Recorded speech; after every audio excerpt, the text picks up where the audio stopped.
Namaskaram. Namaskaram. Namaskar. So let's all sit here. Thank you.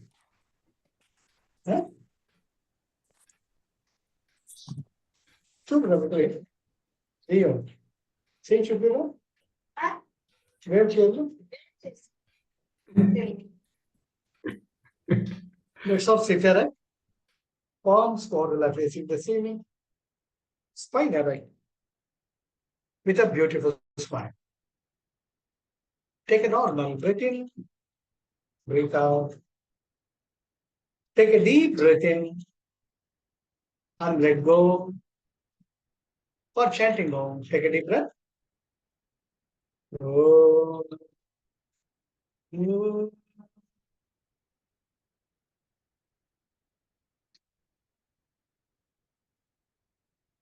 Another different breath.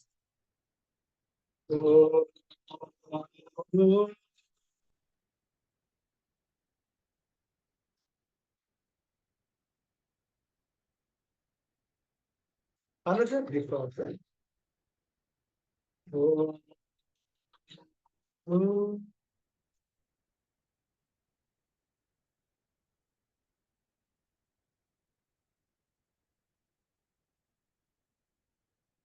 Lovely.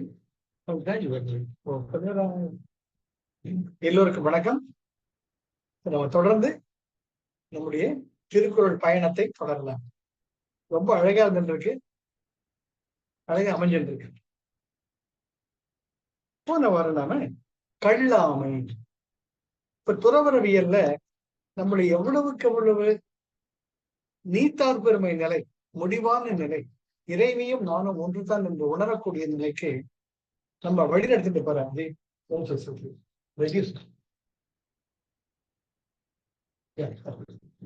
அந்த நிலைக்கு போறதுக்கு step by step நம்மள ரொம்ப அழகா கூட்டுட்டு போறாங்க.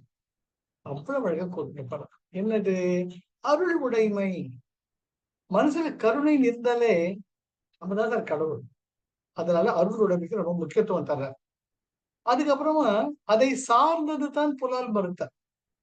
ஒரு உயிரை கொல்லும் பொழுது அதனுடைய உணர்வுகள் ஒரு நிமிஷம், ஒரு செகண்ட் நினைச்சு பார்த்தா கூட கற்பனையில கூட நம்ம அதை பண்ண மாட்டோம். ஆனா 84 லட்சம் யோனிகள்ல பல பிறவிகள் எடுத்து வந்ததுனால, மற்ற உயிர்களை கொன்று தீர்ந்தது ஃபுட் செயின், ஃபுட் லிங்க் வந்ததுனால நம்முடைய டிஎன்ஏல இருக்கு, ஊறி இருக்கு. அந்த நான்வெஜினுடைய ஒரு அன்அவாய்டபிள் ஸ்மெல் ஆர் ருச்சி, வாசனா, த டீப் எம்பெட்டட் இம்ப்ரெஷன். அது அவ்வளவு சீக்கிரம் போகாது. மனுஷனா இருந்த மட்டும் போக. குதம்பை சித்தர் திருவொற்றியூர் தியாகேச பெருமான் கோவில் வாசல்ல உட்கார்ந்துட்டு அவர் தாத்தா, ஏதோ கழுத போகுது, இதோ குதிரை போகுது, இதோ குரங்கு போகுது அப்படின்ட்டு போறவா வரவாள் திட்டின்னு இருப்பாருன்னு செஞ்சுட்டு இருப்பாரு. எல்லாம் நினைப்பாங்க தாத்தாக்கு வயசாகி போச்சு, அவர் வளர்றாரு. ஆனா அவர் ஆசீர்வாதம் சொன்னா பலிக்கும். அதனால திட்டு வாங்கிட்டு கூட அவங்க கேட்டுட்டு இருப்பாங்க. ஒரு நாள் ராமலிங்கம் விட போறார். அப்ப மனுஷன் போறான்டா அப்படின்னா, ஆக மனிதனாக மதிக்கப்படத்தக்கவர் நிலையில் இருந்தவர் வள்ளலர். மற்றவர்கள் எல்லாம் மனித உடல் பெற்றிருந்தாலும் விலங்கினுடைய இயல்பை பெற்றிருக்கக்கூடியது. அதனால்தான் திருவள்ளுவர் அருள் உடைமைக்கு அடுத்தது வாடிய பயிரை கண்ட போதெல்லாம் வாடினேன் அந்த நிலைக்கு வள்ளலார் இருந்தார். அதுக்கு அடுத்த நிலையில இருக்கிறது புலால் மறுத்தல். புலால் மறுத்தல் கொஞ்சம் கொஞ்சமா come out of the web. உன்னை நீயே கட்டி போட்டு இருக்க, அந்த கட்டுக்கள் எல்லாம் விடுவிச்சுக்கிட்டு வா, வெளியே வா அப்படின்ட்டு வள்ளுவர் மொழியில புலால் மறுத்தலுக்கு அதிக முக்கியத்துவம் தர்றார். அதுக்கப்புறமா தவம். இப்ப நீ அருள் உடைமை அருளாளன் ஆகிட்டேன், புலால் மறுத்தலையும் பண்ணிட்டேன், இன்னும் உனக்குள்ள போ தவம். இது தவம். உனக்கு அந்த தவம் செய்யும் பொழுது கூட மனமானது empty the mind, thoughtless state. எப்ப தாட்லெஸ் ஸ்டேட் வரும்?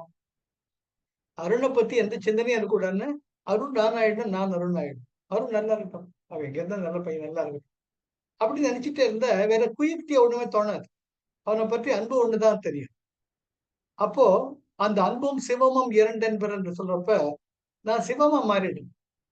சிவம் தானே ஆதிசக்தி. அது போல அந்த தவத்தின் நிலையில் போகும் பொழுது மனமானது சஞ்சலம் அடையாத ஒரு நிலையை அடைய வேண்டும். எப்படி ஒரு நீர்நிலை அலைகள் இல்லாமல் இருக்கும் பொழுதுதான் நிலவினுடைய ஒரு பிரதிபிம்பத்தை சரிவர காட்டுமோ, பிரதிபலிக்குமோ, அது போல. அதுக்கு என்ன பண்றது? மனசுல உள்ள ஆழ்நிலை மனப்பதிவுகள் அவ்வளவு சும்மா இருக்காது. அது புடிச்சு ஒழுகுன்னு ஒழுகும். ஒரு குரங்கு மாதிரி. அதுல இருந்து தவறுதல் தவம். கொஞ்சம் கொஞ்சமா, கொஞ்சம் கொஞ்சமா டேமிங் த ஹார்ஸ். அந்த எப்படி குதிரையை வந்து ஒரு முரட்டு குதிரையை உன்னுடைய வழிக்கு கொண்டு வரையோ, அதுதான் தவம். இது பல கிளாஸ்ல நான் சொல்லியிருக்கேன் எப்பவுமே. ஒரு இந்த காட்டுக்கு போறவங்கலாம் ஒரு காட்டு குதிரையை பிடிக்கிறச்ச, அது வந்து நாலா பக்கமா கயிறு போட்டு அந்த கால்களை கட்டிடுவாங்க. அந்த கழுத்துக்கு ஒரு கயிறு போட்டு இழுப்பாங்க. அப்ப அந்த குதிரை வந்து திமிரும். நாலா பக்கமும் எகிரும். என்ன போய் கண்ட்ரோல் பண்ணீங்கடா படவா அப்படின்னு. இருந்தாலும் அது எப்படி இழுத்து இழுத்து முள்ள ஒரு வண்டியில ஏத்தி கொண்டு வந்துருவாங்க. ஒரு பெரிய கிரவுண்ட்ல பெரிய வேலி போட்டு அதுல அவுத்து விட்டுடுவாங்க.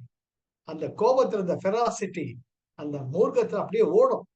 சுதந்திரமா இருந்தா என்ன இப்படி கட்டி போட்டுட்டீங்களோ என்ன பண்றது கோபத்துல ஓடுன்னு ஓடும். அப்ப அந்த ட்ரெய்னர் பார்ப்பார். ஒரு பக்கம் உள்ள ஒரு சின்ன கவுண்டர்ல பச்சை பசேல்னு இருக்கக்கூடிய அந்த புல்லை அப்படியே வைப்பார். அதுக்கும் பசிக்கும். அது என்ன பண்ணும்? வந்து பக்கத்துல மோந்து பார்க்கும். இவன் நம்மள கொல்ல பார்ப்பான் விஷம் வச்சு. என்ன பிடிச்சிட்டு வந்தவன் என்ன கொல்ல பார்ப்பான்ட்டு சாப்பிடாது. இருந்தாலும் சுத்திக்கிட்டே இருக்கும். இருந்தாலும் பசி யார விட்டது? மொள்ள வந்து சாப்பிட்டு பார்க்கும். அட நல்லா இருக்கே! பச்சை துளிரா இருக்கே! அப்படின்ட்டு என்ஜாய் பண்ணி சாப்பிடும். இது போல ஒரு வாரம் தன்னுடைய உறவை வளர்த்துக் கொள்வான். அதுக்கப்புறமா, ஓ! இவன் நம்ம ஃப்ரெண்டு, நம்முடைய எனிமி இல்ல போல அப்படின்ட்டு அவன் தி ஹார்ஸ் வில் அக்செப்ட் ஹிம். அப்ப மொள்ள அந்த இந்த விக்கெட் கேட்ட திறந்துட்டு உள்ள போயிட்டு அதனால பாலிஷ் பண்ண முதுகெல்லாம் தேய்ப்பான். அந்த பிடரி எல்லாம் தேய்ச்சு விட்டுறச்சே, ஆனா ரொம்ப சுகமா இருக்கே! இப்படி காட்டும், இப்படி காட்டும், மேல காட்டும். இவன் தகுந்த மாதிரி சுகம் அந்த சுகத்தை உணரும். அடடா! இவன் நம்ம ஃப்ரெண்டு அப்படின்ட்டு நண்பனாக ஏற்றுக்கொள். இந்த உறவு ஒரு வாரம் எஸ்டாப்ளிஷ் பண்ணதுக்கு அப்புறமா, அதுக்கு அடுத்த வாரம் மெல்ல அந்த முதுகுல சேணத்த வச்சு, அது மேல ஏறி உட்காரும். ஓ! இவன் என்னமோ சொல்ல பார்க்கிறான். அதுக்கு லகான் போட்டு ஒரு இழுப்பான். ஓ! என்ன இந்த டைரக்ஷன்ல போக சொல்றது போல இருக்கேன்ட்டு, எந்த ஒரு எனர்ஜியோட அது காட்டுல திரிஞ்சுட்டு இருந்ததோ, ஓடிட்டு இருந்ததோ, ஒரு பர்ட்டிகுலர் டைரக்ஷன் இல்லாம போயிட்டு இருந்ததோ, அது எல்லாமே ஒரு ஃபோக்கஸ் ஆயி, ஓ! எஜமானன் இந்த வழியில தான் போக சொல்றான்ட்டு, அதே சக்தியோட, அதே ஒரு ஃபோக்கஸ், ஒரு குவிந்த எண்ணத்துடன் வேகமாக போகும். This is how you establish a relation with your mind. உங்க மனத்தோட இப்படித்தான் ஒரு ஒரு உறவு முறையே நீங்க எந்த ஒரு காட்டுக்குதிரை கட்டுக்கடங்காமல் இருந்ததோ, அதோட நீங்க சண்டை போட முடியாது. ஏன்னா அது சக்தி ஜாஸ்தி. அத ஃப்ரெண்ட் ஆக்கிக்கணும். ஃப்ரெண்ட் ஆக்கிக்கிட்டு, உன் நல்லதுக்கு தானே சொல்றேன். உன் நல்லது தானே சொல்றேன்ட்டு ஹிதோபதேசம். பகவான் கிருஷ்ணர் அர்ஜுனனுக்கு பண்ண அதே ஹிதோபதேசம். என்னத்த கண்ட? என்னத்த கண்ட? இந்த வழியில வா, இந்த வழியில வான்ட்டு. அந்த ஹார்ஸ் அப்ப அதே ஒரு எனர்ஜியோட ஃபோகஸ்ட் அப். அப்ப அந்த மைண்ட்ல அந்த தவம் ஒண்ணுதான் நிக்கும். அதனால்தான் திருவள்ளுவர் தவத்தை அதற்கு அடுத்த நிலையில் வைத்தார். நீ தவம் பண்ணாலும் கூட இந்த பழைய இம்ப்ரெஷன்ஸ்லாம் இருக்கும்பா. அதனால யாரோட பழகுற ஜாக்கிரதையா இரு. கூடா ஒழுக்கம். ஒழுக்கம் உனக்கும் தெரியாம புதைகுழியில மாட்டிப்ப. ஜாக்கிரதையா இரு. அதுக்கு அடுத்தது கல்லாமை. எத்தனை தடவை எத்தனை இடத்த பார்த்து எத்தனை பில்டிங் கட்டியிருப்ப, எத்தனை வீட்டுல இருந்திருப்ப. அதெல்லாம் ஆசை சீக்கிரம் போகாது. அதனால பிறரை வஞ்சிக்காதே. கல்லாமைன்னு பிறரை வஞ்சித்து அவர்களிடம் இருக்கும் பொருளை தான் அடைய முற்படுவது. அதை செய்யாதே. இது வரைக்கும் வர்ற. அதுக்கு அடுத்தது சொல்றார். இது வரைக்கும் சொன்னதை அடுத்தது வந்து வாய்மை. வாய்மை. இதுக்குள்ளவே மனசு வந்து சுத்தமாயிரும். எப்படி இந்த உண்மைதான் வாழ்க்கை. உண்மைதான் உன்னை நீ சரியான நிலையில் நிறைவேற்றிக் கொள்ளக்கூடிய ஒரு அற்புதமான ஒரு ஆங்கர். அதுதான் நங்கூரம். உன்னுடைய மனத்தை நிலைநிறுத்தக்கூடிய அலைபாயும் கடலில் உன்னுடைய மனமானது ஒரு படகை போல ஆடி மிதந்து கொண்டிருக்கும். காற்றடிக்கும் திசைகள் எல்லாம் சுழன்று கொண்டிருக்கும். நிலையாக இருக்காது. அதற்கான நங்கூரம் தான் வாய்மை. அந்த வாய்மையினுடைய உனக்குள்ள ஒரு அசிமிலேட், உனக்குள்ள தன்மையமாக்கிக்கிட்டேன உன்னை யாருமே அசைக்க முடியாது என்று அடுத்தது நம்ம வாய்மைக்கு போறோம். வாங்கப்பா. வாய்மை எனப்படுவது யாதெனின் யாதொன்றும் தீமை இல்லாத சொல். ரொம்ப சிம்பிள். யாதொன்றும் தீமை இல்லாத சொல்லணும். உண்மையை பேசுறதுக்கு ரொம்ப சுலபம். ஒரு பொய்ய மறைக்கத்தான் 10 பொய் சொல்ல வேண்டும். அது பதிலா உண்மையை சொல்லி தொலைச்சிட்டோம்னா மனசு லேசாகும். மத்தவனுக்கு பிரச்சனை இருக்கு. வாய்மை எனப்படுவது யாதெனின் உண்மை பேசுதல் என்பது எதுவென்றால் யாதொன்றும் தீமை இல்லாத சொல்லும். அதுல எந்த உள்நோக்கமும் இல்லாமல் பிறருக்கு தீங்கை நினைக்காமல் உள்ளதை உள்ளபடி எளிமையான முறையில் சொல்வதுதான் வாய்மை. உண்மை பேசுதல். இப்போ ஃபார் எக்ஸாம்பிள் நம்ம ஒரு பர்த்டே ஃபங்க்ஷனுக்கு போறோம். ஒரு 16 ஒரு 10 வயசு குழந்தைக்கு பர்த்டே. உங்க தூரத்து சொந்தம். அந்த பொன் குழந்தை ரொம்ப அழகா இருக்கும். அதுக்கு நல்லா நல்லா அலங்காரம் பண்ணி ஜோரா இருக்கு. பர்த்டே கேக் எல்லாம் வச்சிருக்காங்க. நீங்க போறீங்க. உங்களுக்கு தெரியாம அடடடடா நம்ம குழந்தை இப்படி பண்ண முடியலையே. இந்த மாதிரி பண்ணியிருந்தா நல்லா இருக்குமே. அவளுக்கும் ஆசையா இருந்திருக்குன்னு தோணும். இயல்பு இயல்பு. அப்போ நாம நம்ம டர்ன் வர்றச்சு அந்த குழந்தைய தீர்காயில நல்லா ரொம்ப சந்தோஷமா இருந்துட்டு நம்ம முடிஞ்சு ஏதோ ஒரு அந்த குழந்தைய பிறந்த சந்தோஷத்தை அந்த மாதிரி ஒரு பரிசு கொடுத்துட்டு வரும். சிம்பிள். தேங்க்யூ அங்கிள் சொல்லும். தேங்க்யூ நல்லா இருமா தீர்காயில சொல்றது சிம்பிள். நீ அந்த குழந்தை நல்லா இருக்கணும்னு நினைச்சேன். உன் குழந்தை இந்த மாதிரி பண்ணணும்னு நினைச்சேன். தப்பு கிடையாது. ஆனா அந்த நிமிஷத்துல அந்த சமயத்துல நீ நல்லா இருமான்ட்டு மனசார உள்ளவார அந்த குழந்தைய வாழ்த்துட்டான். வாய்மை எனப்படுவது யாதெனின் யாதொன்றும் தீமை இல்லாத சொல்.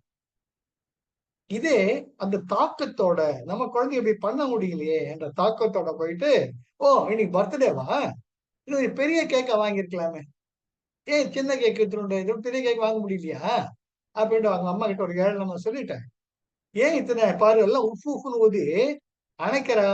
இது அணைக்க வேண்டிய தேவை இல்லையே அப்படி ஒரு யாகியான வேலை பண்ணிட்டு சரிம்மா நல்லா அப்படின்ட்டு வெறும் கையை தட்டிக்கிட்டு வந்தா அவங்களுக்கு தெரியாம இவன் ஏண்டா வந்தான்னு நினைக்கும். இதுல பாத்தீங்கன்னா வாய்மைதான். ஆனால் அதனுடைய விளைவு என்ன? நன்றாக மலர்ந்திருக்கக்கூடிய ஒரு அழகான மலரை சிதைத்து விட்டாய், சுருங்க வச்சுட்டு. குருஜி எப்பவுமே சொல்லுவார், an expansion is life, contraction is death. உன்னுடைய எண்ணங்களால் வார்த்தைகளால் செயல்களால் ஒருத்தருக்குள்ள விரிவாக்கத்தை கொண்டு இல்லாட்டி சும்மா வாயை பொத்திட்டு போயிட்டே இருக்க. இவனுக்குள்ள இருக்கக்கூடிய தாக்கத்தை வெளிப்படுத்த வேண்டிய அவசியமே கிடையாது. வெளிப்படுத்த வேண்டிய நேரமும் கிடையாது. வெளிப்படுத்த வேண்டிய சூழ்நிலையும் கிடையாது. வெளிப்படுத்த வேண்டிய சந்தர்ப்பமும் கிடையாது. ஏடா கூடவா பேசிட்டு வந்ததுக்கு அப்புறமா அவங்க அப்பா அம்மாவுக்கு மனசு என்னடா மனுஷன் வந்தார், இவரை இன்வைட் பண்ணமே, 4 நல்ல வார்த்தை சொல்லி குழந்தைய ஆசீர்வாதம் பண்ண வேண்டி போயிட்டதுன்னு தோணும். கண்டிப்பா தோணும். அப்போ அங்க வாய்மை இல்லாம போயிடுச்சு. ஆக நீ பேசக்கூடிய பேச்சுக்கள் உண்மை எதுவென்றால் உனக்கும் அது சந்தோஷத்தை தர வேண்டும், அதை கேட்பவருக்கும் அது சந்தோஷத்தை தர வேண்டும். அதுதான் தீமை இல்லாத சொல்ல. அழகான வார்த்தை. அதனால நமக்கு தோன்றதெல்லாம் பேசக்கூடாது. அது தோன்ற விளைவு என்னன்ட்டு யோசிச்சுதான் பேசணும். அதனாலதான் அந்த நாக்க 32 பல்லுகிற சிறைச்சாலைக்குள்ள வச்சிருக்கு. இல்லாட்டி அந்த பாட்டு வட வட வட வடன்னு ஆடிட்டு இருக்கும் உள்ளார. அந்த வடவடன்னு ஆடுறது வெளிப்பாடு கொடுக்காம இத சொல்றதுனால என்ன பயன் அப்படின்ட்டு சொல்றதுதான் இந்த வாய்மை. ஆக வாய்மை எனப்படுவது யாதெனின் உண்மையே பேசுவது என்னவென்றால் யாதொன்றும் தீமை இல்லாத சொல்ல. தனது பேச்சால் எந்த ஒரு உயிருக்கும் கேடு விளைவிக்காத சொல்லுவதேயாகும். வாய்மை எனப்படுவது யாதெனின் யாதொன்றும் தீமை இல்லாத சொல். நமக்கு என்ன பிரயோஜனம் ஒருத்தரை வருத்தப்பட வைக்கிறதுனால அப்படின்னு. இது ரொம்ப ரொம்ப முக்கியமானது. அடுத்த குறள். பொய்மையும் வாய்மை கிடத்த குறை தீர்த்த நன்மை பயக்கும். ரொம்ப அழகு. பொய்மையும் இது அதுவே காண்றா. அதை கொஞ்சம் ட்விஸ்ட் பண்ணி பாருங்க. பொய்மையும் வாய்மை கிடத்த குறை தீர்த்த நன்மை பயக்குமெனின். குறை தீர்த்த நன்மை பயக்குமெனின் ஒருவருடைய பேச்சினால் பிறருக்கு தீங்கு இல்லாது நன்மையே உண்டாகும் என்ற நிலையில் பொய்மையும் வாய்மை கிடத்த. நீ பேசுவது பொய்யாகவே இருந்தாலும் அது வாய்மையாக கருதப்படும். அது உண்மையாக கருதப்படும். இத வாழ்க்கையில பலமுறை நானே பார்த்திருக்கேன். எப்படின்னா செங்கல்பட்டுல ஒரு டெஃப் அண்ட் டம்ப் ஸ்கூல் இருக்கும். அதுக்கு பல வருடங்கள் KK நகர் சென்டர்ல we have done lakhs and lakhs அதனுடைய பெனிஃபிட்காக பல வருடம். த ஜீவன் ஞானோதயா ட்ரஸ்ட் அப்படின்ற ஒரு ட்ரஸ்ட், அங்க ஏறக்குறைய ஒரு 150-160 பேர் குழந்தைகள், வாய் பேசாத காது கேளாத பிள்ளைகள் தான். மோர் தென் about 15 years we have been assisting them. அதுக்கப்புறமா சூழ்நிலை மாறிச்சு. அப்போ பேசுறச்சே அவனுக்குள்ள என்னவோ வரும். போன உடனே அப்பான்னு ஓடி வரும். அந்த எக்ஸ்பிரஷன் அவங்க கண்ணுல தெரியும் நமக்கு. அப்ப என்ன பண்ணணும்னா, ஜோரா இருக்கியே, ஃபர்ஸ்ட் கிளாஸா இருக்கிறியே, வெரி வெரி குட் அப்படின்ட்டு கண்டுபிடிச்சு, பிரமாதமா இருக்கே, பளபளன்னு இருக்கே என்றப்ப நம்முடைய எக்ஸ்பிரஷன் அவனுக்குள்ள விரிவாக்கத்து கொடுத்து ஒரு பூ மாதிரி அந்த புதைஞ்சுப்பாங்க அப்படிக்குள்ள. ஆனா அவனை பார்த்தோம்னா நம்ம சொல்றது என்ன, நம்முடைய வாய் பார்த்தா அவங்க தெரிஞ்சுப்பாங்க. அதே தான் அவனுக்கு காது கேட்காது, திருப்பி சொல்லவும் தெரியாது. ஆனா நீங்க பேசுறது பொய்ன்னு தெரியும் உங்களுக்கு. ஏன்னா அவங்க வதங்கி போய் ஒல்லி பிச்சானா இருப்பாங்க.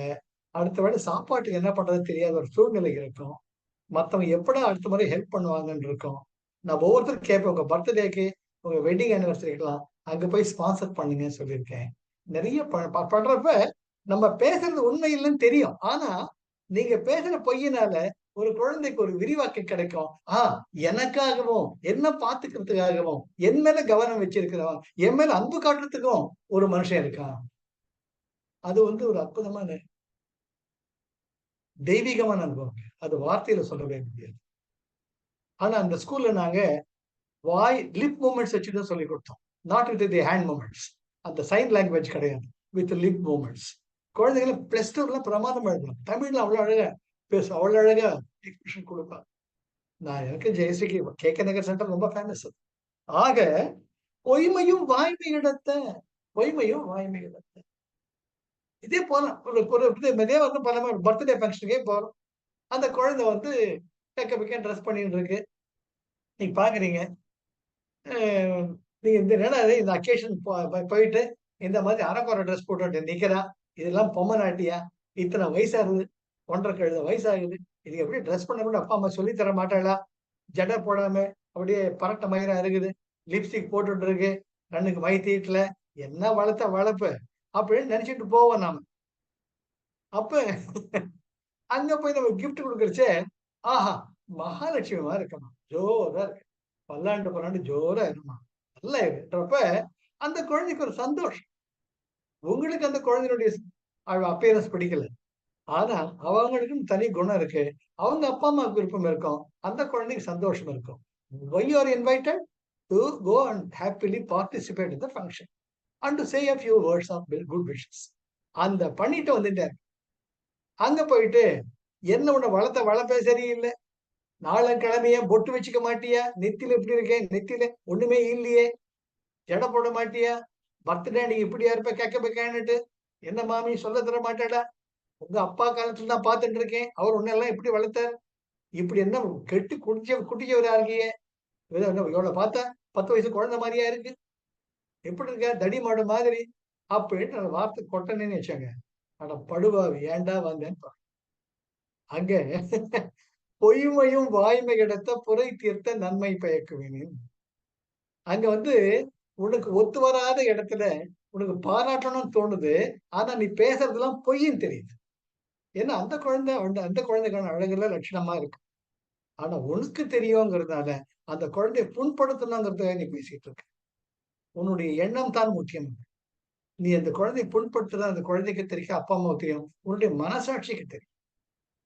அப்ப நம்முடைய வார்த்தைகளானது பொய்மையாக இருந்தா கூட அந்த பொய்மை அந்த குழந்தைக்கு வேதனை தான் கொடுக்குது, சந்தோஷத்தை கொடுக்குது. அதே ஒரு காது கேளாத பிள்ளைகிட்ட நீங்க இல்லாததெல்லாம் புகழ்ந்து பேசுறீங்க, அப்போ அந்த குழந்தைக்கு அது ஒரு வளர்ச்சியை தருது, ஒரு விரிவாக்க தருது. அந்த இடமானது ஒப்பிட்டு பார்க்க, உங்களுடைய பர்த்டே ஃபங்க்ஷனுக்கு போறதுக்கும் உங்களுக்கு காது கேளாத வாய் பேசாத பிள்ளைகிட்ட கிடைச்சோம், நீங்க பேசுறது பொய்ன்னு தெரியும் உங்களுக்கு. ஆனா ஒரு இடத்துல அது சந்தோஷத்தை கொடுக்குது, இன்னொரு இடத்துல அது வருத்தத்துக்கு. ஆக பொய்மையும் வாய்மை இடத்த புரை தீர்த்த நன்மை பயக்கும். நீ சொல்வது பொய்யாக விளங்கினாலும், உன்னுடைய மனசாட்சிக்கு அது பொய் என்று தெரிந்தாலும், உன்னுடைய மனசாட்சிக்கு அது பொருந்தாத வார்த்தைகள் என்று தெரிந்தாலும், அதனுடைய தாக்கம் ஒருவருக்குள் ஒரு விரிவாக்கத்தை கொண்டு வரும் பொழுது அது வாய்மையாக கருத்தப்படும். அதே ஒரு விரிவாக்கத்தை கொடுக்காமல் ஒருவரை சுருங்க செய்தார். அது உண்மையாக இருந்தாலும் அது பொய்யாக கருது. இதுதான் முதல் குறளுக்கும் இரண்டு குறளுக்கும் வந்து ஒரு முரண்பாடு. அதனால இந்த இரண்டாவது குறள்ல நான் சொன்னா கூட அந்த குழந்தை பொட்டு வைக்கலங்கிறது வந்து அந்த குழந்தைய சுருங்க வைக்கணும். ஆக ஏறக்குறைய பாத்தீங்கன்னா அங்க நீ வந்து பொய் பேசுறன்னு நினைச்சுக்கிட்டு உண்மையை சொல்லி அந்த குழந்தைய நீ நோக்கடிக்கிற. ஆக ஒன்னே ஒண்ணு தம்புருள் மட்டும் வச்சுக்கோங்க. உங்க எண்ணங்களால், வார்த்தைகளால், செயல்களால் செய்யறது ஒருவருக்குள்ள விரிவாக்கத்தை கொண்டு வரணும். சுருங்க செய்யாதீங்க. உங்களுக்கு பொருத்த வரலையா, ஒத்து வரலையா, சுத்தமா விலகிடுங்க. யாருக்கு இந்த வார்த்தைகளால மட்டும் புண்படுத்திக்கணும். அடுத்தது தன் நெஞ்சு அறிவது ஆக 1வது 2வது பாடல்களில் வாய்மையின் இலக்கணம் கூறப்பட்டது. வாய்மையின் இலக்கணம் தீமையற்ற சொற்கள், நன்மையே கருதக்கூடிய சொற்கள். அந்த நன்மை அதனுடைய விளைவு தான் நம்ம பார்க்கணும். நீ பேசக்கூடிய பேச்சுக்கள் விளைவு தான் நீங்க பார்க்கணும். நான் 2வது குறள் சொன்னப்ப அந்த பர்த்டே சொன்னப்ப ஏறக்குறைய முதல் குறள் சொன்ன மாதிரியே உங்களுக்கு தெரிஞ்சிருக்கலாம். ஆனா சட்டிலா மைன்யூட்டா பார்த்தோம்னா நீ பேசுறது பொய்ன்னு தெரியும். உன்னுடைய மனசாட்சிக்கு ஒருத்தர் நோகடிக்கணும்னு பேசிட்டு இருக்கேன்னு உனக்கு தெரியும். அந்த குழந்தைய நீ நோகடிக்கணும். ஆனா அது வந்து அங்க நீ வாய்மையே பேசினாலும் அது பொய் பேசுறதுக்கு சமம். ஆனா அதே நேரத்துல ஒரு வாய் பேசாத குழந்தைகிட்ட நீ அவளை ராணி, மகாராணி, கடவுள் அது இதுன்னு புகழ வச்ச ஒரு விரிவாக்கம் வரைச்ச இது சந்தோஷம். ஆக இந்த சட்டில் டிஃபரன்சஸ் அதனுடைய விளைவு, அதனுடைய எஃபெக்ட் தான் நமக்கு முக்கியம். ஆக 1வது 2வது பாடல்களில் வாய்மையின் இலக்கணம் கொண்டது. 3வது தன்னெஞ்சறிவது பொய்யற்க பொய்த்த பின் தன்னெஞ்சே தன்னை சுடும். இந்த ரொம்ப ஈஸிங்க. இந்த அதிகாரம் எப்ப நம்ம வந்து துறவரையில் கட்டமோ எது செய்யக்கூட கிளியரா நம்ம திருவள்ளுவர் சொல்லிக்கிட்டே வர்ற. தன் நெஞ்சு அறிவது பொய்யற்க பொய்த்த பின் தன் நெஞ்சே தன்னை சுடும். இதேதான் ஒரு கல்யாண வீட்டுக்கு போறீங்க, எல்லாம் ஜோரா இருக்கு, நல்லா இருக்கு. என்னங்க வாங்க வாங்கங்கிறாங்க. வந்துட்டேன். என்ன ஏன் உங்க வீட்டுல அழைச்சிட்டு வரலையா? இல்ல அவங்க உடம்பு சரியில்லை, நான் உடனே வந்திருக்கேன் அப்படின்னுட்டு போறீங்க. போன உடனே வந்து அங்க எல்லாரையும் ஒரு மாதிரி பாக்குறீங்க. எப்படி உங்களை ரிசீவ் பண்றாங்க, நீங்க எப்படி நடத்தப்படுறீர்கள், உங்க ஈகோங்க சாட்டிஸ்பாக்சன் இருக்கா அப்படின்னு பாக்குறீங்க. அங்க எப்பவுமே பேஸ் வந்து ஈகோ. அந்த ஈகோ மட்டும் சாட்டிஸ்ஃபை ஆயிடுதுன்னு உங்க வார்த்தைகள் அப்படியே ஒரு நீங்க யோசிச்சு பார்க்கலாம். அங்க வந்து ஒரே சிரிப்பு சிரிப்பீங்க, நல்ல பக்கமா பார்ப்பீங்க, எல்லாரும் உங்களை வாங்க வாங்கம்பாங்க. அப்போ உங்களுடைய உடைநடை, பாவனை எல்லாமே மாறி உங்களுடைய வார்த்தைகள் பார்த்தீங்கன்னா உண்மையான பட்டதா இருக்காது. உங்களை நீங்களே ஐடென்டிஃபை பண்ணிக்கிற மாதிரி, மத்தவங்கள புகழற மாதிரி இருக்கும். பொய்மையும் வாய்மை இடத்த புரை தீர்த்த நன்மை பயக்கும் எனின் அது சொல்லியாச்சு. அடுத்தது தன்னெஞ்சறிவது பொய்யற்க பொய்த்த பின் தன்னெஞ்சை தன்னை சுடும். ஆஹா, பெரிய மண்டபம்ப்பா, பிரமாதமா எடுத்திருக்க, பிரமாதமா எடுத்திருக்கு, எவ்வளவு செலவாயிருக்கும், பிரமாதமா இருக்குமே. அப்போ உள்ளுக்குள்ள நினைக்கிற நம்முடைய பொண்ணுக்கு இப்படி கல்யாணம் பண்ண முடியலையே, இவன் மட்டும் பண்ணிட்டானே, ஏன்பா ஏகப்பட்ட செலவாயிருக்குமே. என்ன உங்க சம்பந்தியில ஷேர் பண்ணிட்டாரா? இல்ல எல்லாமே நீதான் பண்ணிட்டியா? உங்க சம்பந்தி ஒண்ணும் கண்டுக்கிற மாதிரி காணவே, அவர் போட ஓரமா ஒதுங்கி இருக்கிறாரு, அவர் மூஞ்சில சிரிப்பே காணுமே அப்படின்னுட்டு நீங்க மேடையில் ஏறி கிஃப்ட் கொடுக்குறப்ப சொல்லுவீங்க. அப்ப விளைவு என்ன? யாரா இவன் வந்தானே நல்லது தொட்டு போக மாட்டானு. அங்க நீங்க என்ன சொல்றீங்க? பொய்யா சொல்லிட்டு இருக்கீங்க. உங்க ஈகோவை சாட்டிஸ் பண்ண தகுந்த மாதிரி வந்தது என்ன? ஆஹா ஓஹோன்னு பேசுவீங்க.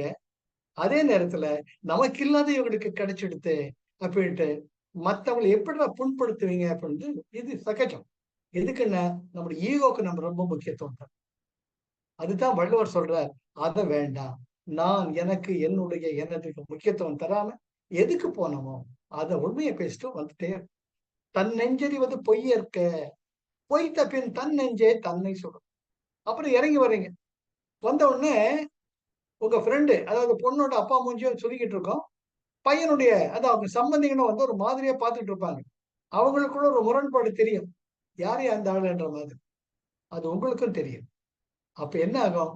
எதுக்கு போனோம் போய் கிஃப்ட் கொடுத்துட்டு வந்துட்டே இருக்க வேண்டியது தானே. ஏன் அவங்களுடைய பழக்க வழக்கங்கள், அவங்களுடைய உறவு முறையை எதுக்கு இழுக்கணும் நாம? என்ன எல்லாமே அவங்க குந்தலாலி கட்டிட்டாங்களா? கன்னிகா தானமா? எப்படிப்பா சமாளிச்ச? எங்க கடன் ஒண்ணு வாங்கின? கிடைச்சதா? போன வாரம் கூட என்கிட்ட 1 லட்சம் கேட்டுட்டு இருந்த, என்கிட்ட இல்ல. அதான் இல்லன்னு சொல்லிட்டேன்ட்டு காது பட சொல்றச்ச சம்பந்திகளுக்கும் வந்து என்னடா இவன் இப்படி பேசுறானேன்னு இருக்கும். பொண்ணோட அப்பாவுக்கும் என்னடா 4 பேர் எதிர்ல பேசிக்கிட்டு இருக்காரு. நான் கேட்டதெல்லாம் இப்படி டமாரம் அடிக்கணுமா? ஏன் மானத்தை வாங்குறாரு? அது தேவையற்று. தன் நெஞ்சறிவது பொய்யற்க. பொய் தப்பின் தன் நெஞ்சே தன்னை சொல். அப்புறமா கீழே வரீங்க, உங்க ஃப்ரெண்ட் இருக்காரு. ஏன் இல்லாதது பொருளாதாரம் சொன்ன இருக்கிற சந்தோஷத்தை கெடுத்துட்டு வந்துட்டியா? அங்க பாரியா எல்லாம் உம்முன்னு இருக்கிறாங்க. இதுக்காக நம்ம வந்தோம். அப்படியா? நான் என்ன சொன்னேன்? ஒண்ணுமே சொல்லலையே. முந்தா நாள் கூட அந்த ஆள் வந்தாரு, என்கிட்ட 1,00,000 கேட்டாருப்பா. அதானே சொன்னேன் நானு. ஏயா அங்க போய் அங்கதான் சொல்லணுமா நீ? அவன வருத்தத்தை உண்டாக்குறியே. ஆமா, என்னவோ சொல்லிட்டேன். வா போலாம். டைனிங் ஹால் சாப்பிட்டுட்டு கையை கழுவிட்டு போகலாம். நீ உன்னுடைய விளைவு என்ன? பேச்சின் விளைவு நீ வந்து சொல்றது தன் நெஞ்சறிவது பொய்யற்க. அவர் கல்யாணம் கடனோடனப்பட்டு பண்ணாரோ, கடனை தீர்க்கப்படுறாரு. சம்பந்திங்க கல்யாணம் அவங்க கன்னிக்காதானோ அவங்களுக்குள்ள பேசிக்கிட்டாங்க. சந்தோஷமா தான் அவங்க அக்ரிமெண்ட் ஆச்சு. கல்யாணம் தான் முடிஞ்சது. ரிசப்ஷன் நடந்துட்டு இருக்கு. உன் வேலை என்ன? போய் கிஃப்ட் கொடுத்துட்டு வர வேண்டியது தானே. உன்கிட்ட கடன் கேட்டது, நீ கன்னிகாதானம் பண்ணது, சம்பந்திங்க வந்து உன்னை எக்ஸ்ப்ளாய்ட் பண்ணது, இதெல்லாம் நீ சொல்லிதான் தெரியணுமா? அவங்கள பிளான் பண்ணி நீ புண்படுத்துறாங்க. ஆக உனக்கு தெரிஞ்சுதான் நீ ஒருத்தரை புண்படுத்து. அது உனக்கு நான் சொல்லி தெரியாது. நீ உன்னை கேட்டுக்கொண்டப்ப அவன் மனசாட்சி அவனுக்கு தன் நெஞ்சறிவது பொய்யற்க. பொய்த்த பின் தன் நெஞ்சே தன்னை சொல். ரொம்ப வள்ளுவர் வந்து நம்முடைய அன்றாட வாழ்க்கை, நம் வாழ்ந்த வாழ்க்கை, வாழும் வாழ்க்கை, வாழக்கூடிய வாழ்க்கைக்கு சரியான ஒரு கலங்கரை விளக்கமா இருக்காரு. சரியான கலங்கரை விளக்கமா இருக்காரு. பேசிட்டு வந்துருவோம். பேச்சு நல்ல மத்தவங்களை சொல்ல வைக்காது. ஒத்து வரலையா ஒதுக்கிடும். இதுதான் ஒவ்வொரு குரலுடைய சப்ட்ராக்டம். அந்த அதனுடைய பேசிஸ் பாத்தீங்கன்னா, அதனுடைய அஸ்திவாரத்தை பாத்தீங்கன்னா இதே தான் இருக்கும். ஆக 3வது பாடலில் பொய் பேசாத அப்படின்னு சொல்லணும். உனக்கு தெரிஞ்ச மனசாட்சியறிய என்ன பேசணும் பேசிட்டு வா. அதை வந்து நீ அதை அதிகப்படுத்த வேண்டாம். பொய் பேசி ஒருத்தர்கிட்ட புகழும் வாங்கிக்க வேண்டாம். பொய் பேசி ஒருத்தரை இகழவும் வேண்டாம்.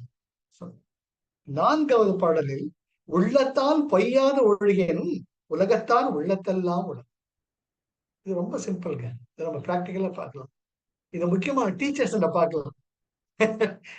நாங்க ஜெயஸ்ரீ விட்டு கொடுக்கவே விரும்பல. ஏன்னா Jayashree was working in Padma Seshadri school.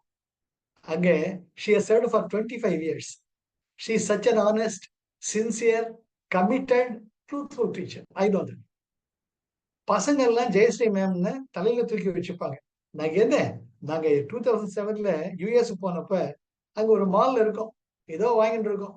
அப்போ ஒரு குழந்தை she was pregnant lady. அவளும் பையன் வரல நான் பார்த்துட்டு இருக்கோம்.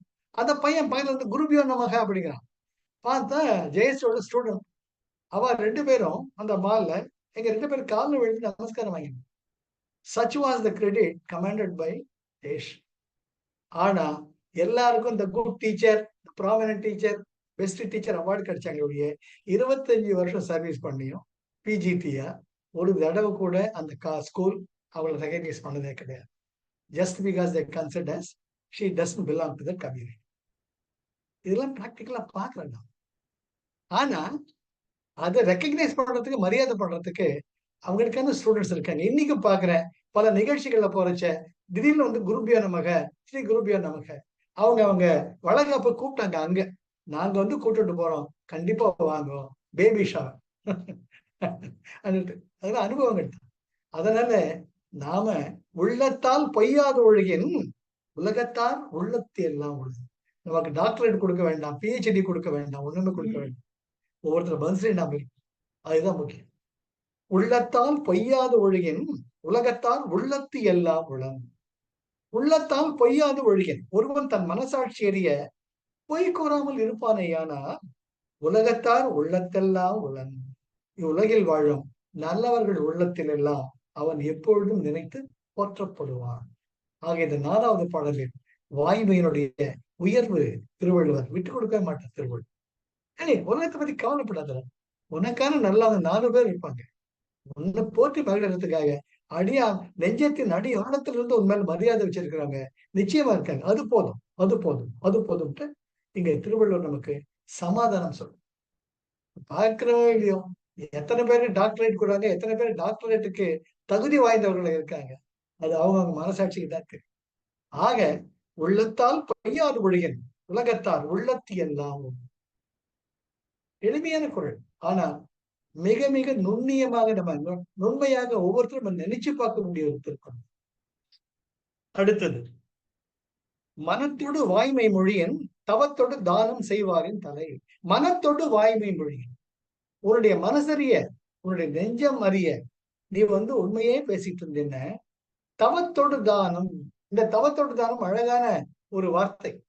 அரிது அரிது மானிடராய் பிறத்தல் அரிது, மானிடராய் பிறந்த காலையும் கூன் குருடு செவிடு பேடு நீங்கி பிறத்தல். கூன் குருடு செவிடு பேடு நீங்கி பிறந்த காலையும் ஞானமும் கல்வியும் தான் நயத்தது. ஞானமும் கல்வியும் தான் நயந்த காலையும் தானமும் தவமும் தான் செய்தது. தானமும் தவமும் தான் செய்த காலை வானவர் நாடு வழி திறந்தது. ஔவையாருடைய மொழிகள். இங்கு அதே தானம் தவம் திருவள்ளுவர் சொல்றார். ஆக வானவர் நாட்டிற்கு நீத்தார் பெருமை நிலைக்கு உன்னை உயர்த்துவது தானமும் தவம் இரண்டு தான். இங்க அதுதான் சொல்றேன். மனத்தோடு வாய்மை மொழியன் தவத்தோடு தானம் செய்வாரின் தலை. நீ தவமும் தானமும் செய்தால் வானவர் நாட்டுக்கு சொல்லக்கூடிய பெருமையை அடைகிறாய். அப்படி பெருமை அடைந்தவர்களுக்குள்ளெல்லாம் மிகவும் சிறப்பாக போற்றப்படுபவன் நீயாகத்தான் இருப்பாய். எப்பொழுதென்றால் மனத்தோடு வாய்மை மொழியின்.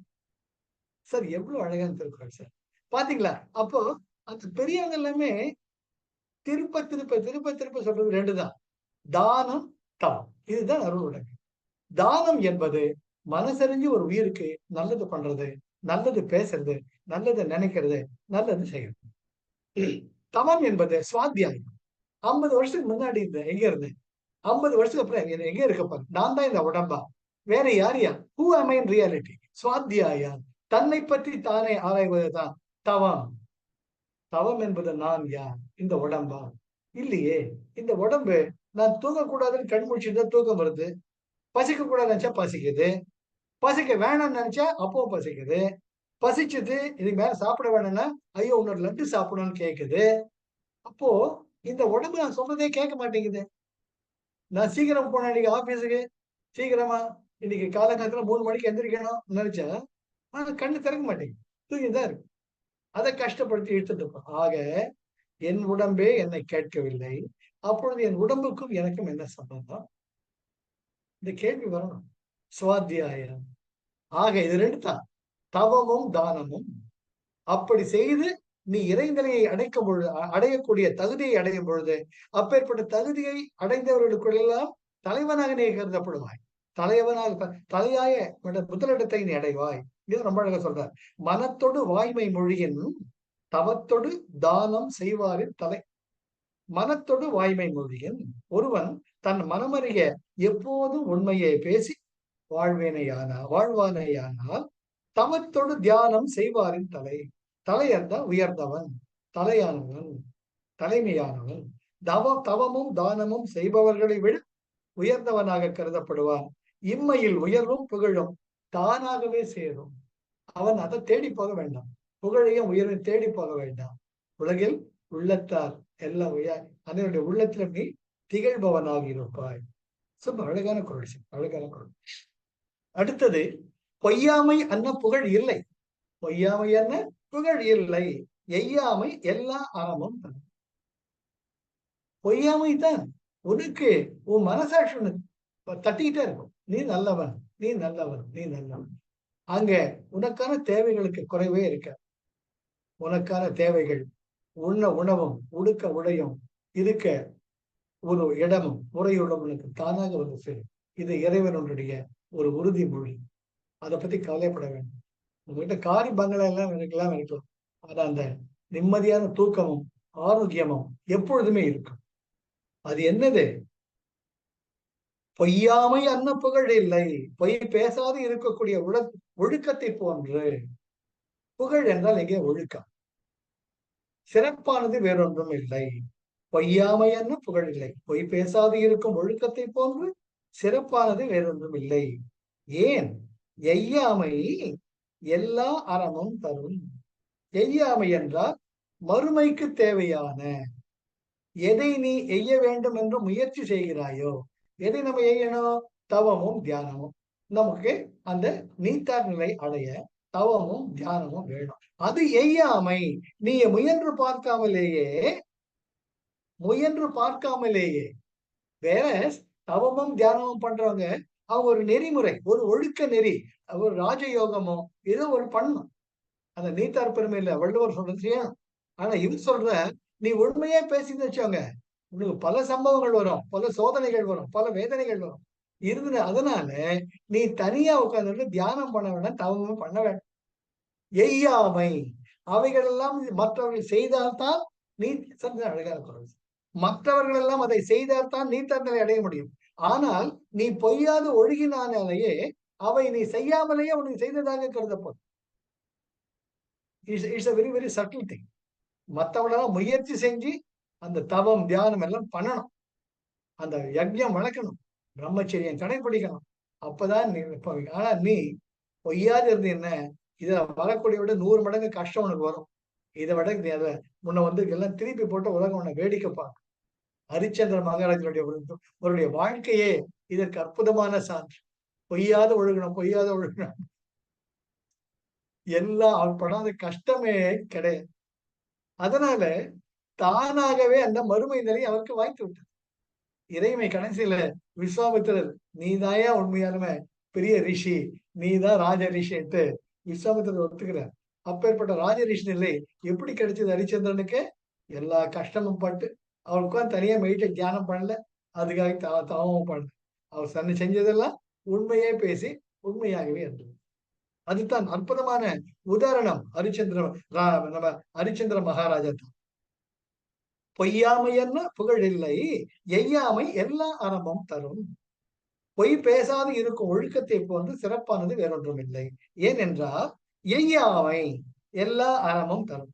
தவமும் தியானமும் முயன்று செய்ய வேண்டிய அவசியமே இன்றி மறுமைக்கும் உன்னுடைய வாய்மையே உனக்கு துணையாக நிற்கும்.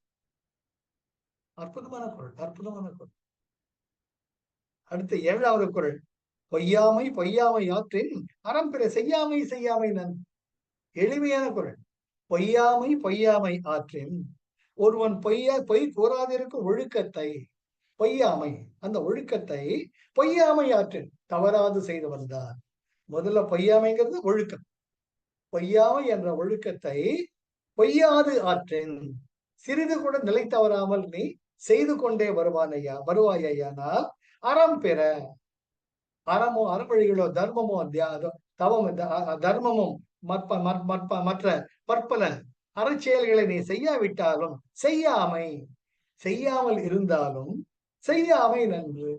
அந்த செய்யாமை என்ற ஒழுக்கம் உன்னை பாதிக்காது. அது அந்த செய்யாமையாக இருந்தா கூட உனக்கு நன்மையே விடும். எப்போ? பொய்யாமை ஆற்று. முதல் பொய்யாமைங்கிறது ஒழுக்கம். பொய்யாமை ஆகிய ஒழுக்கத்தை பொய்யாமை ஆற்றின் தவறாமல் செய்து வந்தார். அறம் பிற மற்ற தர்ம வழிகள் அறச்செயல்களை செய்யாமல் இருக்கக்கூடிய ஒரு நிலை. செய்யாமை அது உன்னை பாதிக்காது.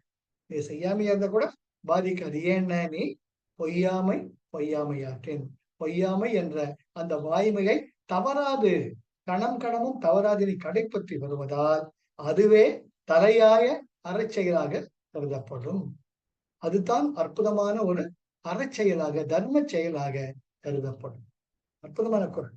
ஆக 5, 6, 7 இம்மூன்று பாடல்களிலும் வாய்மையானது இம்மை மறுமை இன்பங்களை அடிப்பதோடல்லாமல் எல்லா அறச்செயல்களிலும் உயர்ந்ததாகும் என்று வள்ளுவர் கூறுகிறார். அடுத்தது 8வது. புறம் தூய்மை நீரானமையும் அகம் தூய்மை வாய்மையால் காணப்படும். இந்த வாய்மை அதிகாரத்துல ரொம்ப சுலபமா இருக்குங்க எல்லாமே.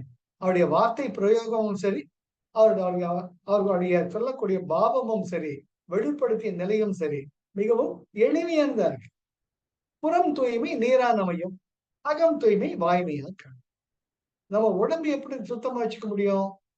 நீரால் அமையும். நல்ல சுத்தமான ஜலத்தினால், நீரினால் நாம் அன்றாடம் நம் உடலை தூய்மையாக வைத்துக் கொள்வதா அந்த நீரின் மூலமாக நமக்கு தூய்மையான உடல் அமையும்.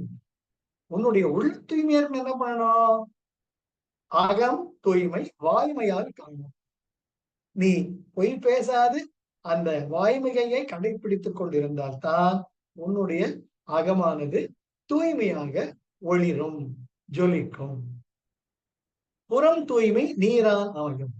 உடலை சுத்தமாக வைத்திருப்பது என்பது நீரினால் சாத்தியமாகும். அகம் தூய்மை வாய்மையால் காணப்படும். அதுபோல ஒருவனது தூய்மையாக இருக்க பெறும் என்பது உண்மையே பேசுவதனால் மட்டுமே சாத்தியமாகும், கண்டறியப்படும். ரொம்ப எளிமையான குரல். ஆனா நம்ம சொல்லிடுறோம். அந்த உண்மையை பேசுறதுங்கிறது எவ்வளவு கஷ்டங்கிறது அந்த இல்லறவியல் இருக்கிறவங்க தான் தெரியும். இல்லறவியல் இருக்கிறவங்க தான் தெரியும். இப்போ உங்களுக்கு உங்க வீட்டுல ஒரு 5 பேர் இருக்காங்க. அந்த 5 பேருக்கு நீங்க காலையில பிரேக்ஃபாஸ்ட் கொடுக்கணும், மதியம் லஞ்ச் கொடுக்கணும், ராத்திரி டின்னர் கொடுக்கணும். அடுத்த நாள் அரிசி கிடையாது. உங்க வீட்டுல இருக்கிற 1 கிலோ அரிசி அன்னைக்கு சரியா போயிடும்.